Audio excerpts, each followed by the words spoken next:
You're worth it. The Travel Show, Saturday at 10:30 on the BBC News Channel. I want to talk to you about the politics of this. Did she not think she was going to get that question? It's important to remember that this is a negotiation.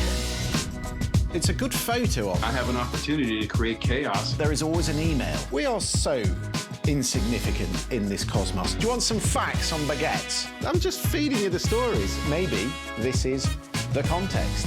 News in depth. The Context, tonight at 9 on the BBC News Channel.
Hello, I'm Christian Fraser. You're watching The Context on BBC News.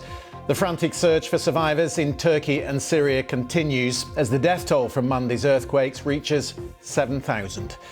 But the humanitarian routes into northwest Syria are currently impassable. In rebel-held areas, they are largely digging with their hands. Rishi Sunak shakes up the cabinet, new roles and new departments, reflecting the Prime Minister's priorities on energy and science. And the energy giant BP says it is reversing some of its earlier plans to cut oil and gas output after announcing record profits. Tonight, with The Context, the former Labour MP and Cabinet Minister Caroline Flint and the Republican Lanhee Chen, formerly Policy Director for Mitt Romney's presidential campaign.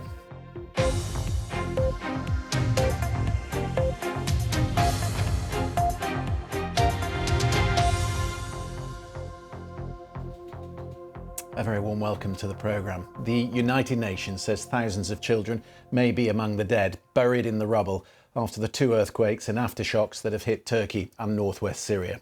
The known death toll now stands tonight at 7,200.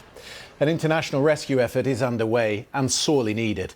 There are still thousands of collapsed buildings to search. Turkish journalists say they are getting voice messages and live locators from people still trapped under the rubble.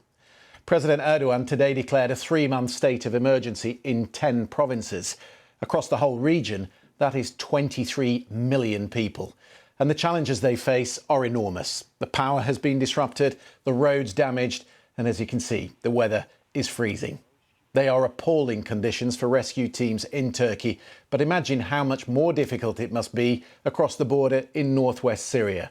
There is no safe route in for the aid. Most of the work in rebel-held areas is being done by the White Helmets, who are experts in searching bombed-out buildings, but they are 3,000 volunteers among 4.5 million.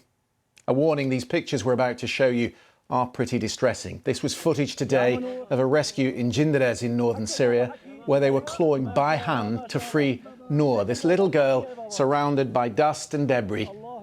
Small miracles among mountains of misery.